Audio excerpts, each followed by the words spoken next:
بسم الله الرحمن الرحيم. طاسيم.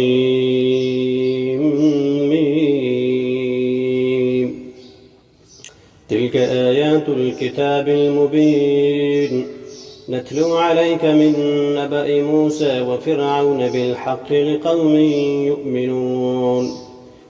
إن فرعون علا في الأرض وجعل أهلها شيعا يستضعف طائفة منهم يذبح أبناءهم ويستحيي نساءهم إنه كان من المفسدين. ونريد أن نمن على الذين استضعفوا في الأرض ونجعلهم أئمة ونجعلهم الوارثين ونمكن لهم في الأرض ونري فرعون وهامان وجنودهما منهم ما كانوا يحذرون.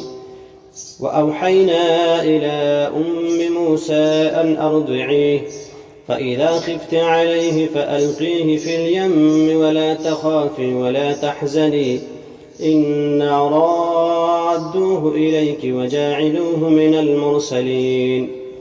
فالتقطه آل فرعون ليكون لهم عدوا وحزنا إن فرعون وهامان وجنودهما كانوا خاطئين.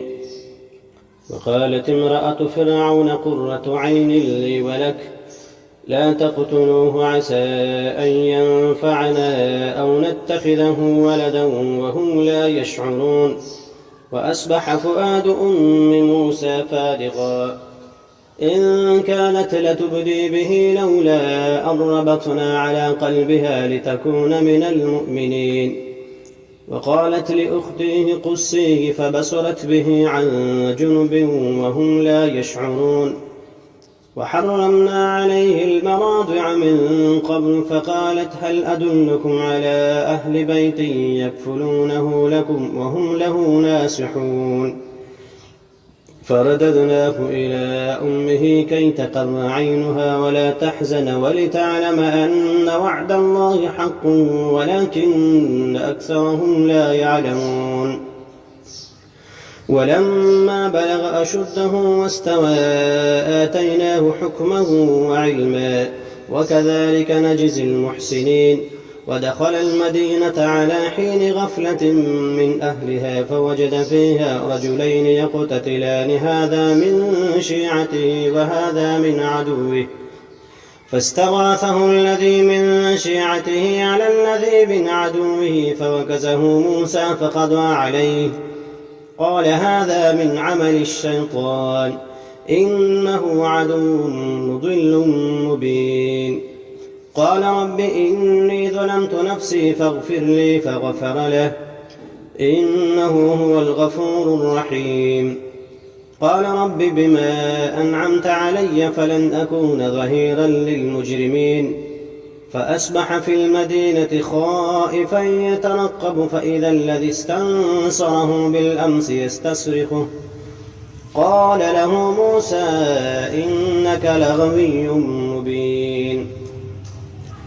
فلما أن أراد أن يبطش بالذي هو عدو لهما قال يا موسى أتريد أن تقتلني كما قتلت نفسا بالأمس إن تريد إلا أن تكون جبارا في الأرض وما تريد أن تكون من المصلحين.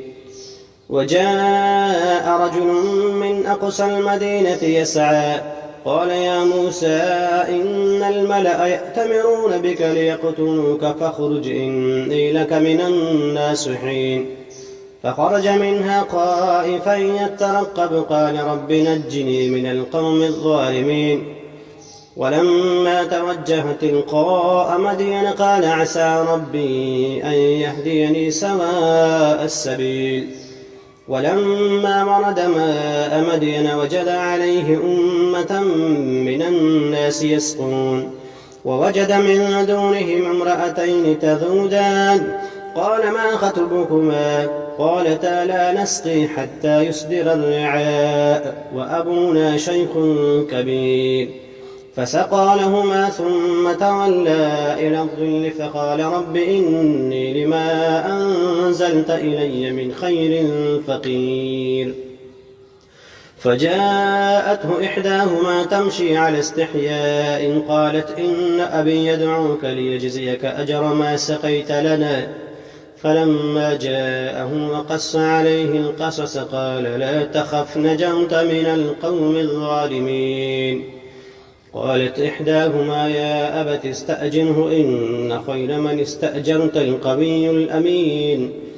قال إني أريد أن أنكحك إحدى ابنتي هاتين على أن تأجرني 8 حجج فإن أتممت 10 فمن عندك وما أريد أن أشق عليك ستجدني إن شاء الله من الصالحين.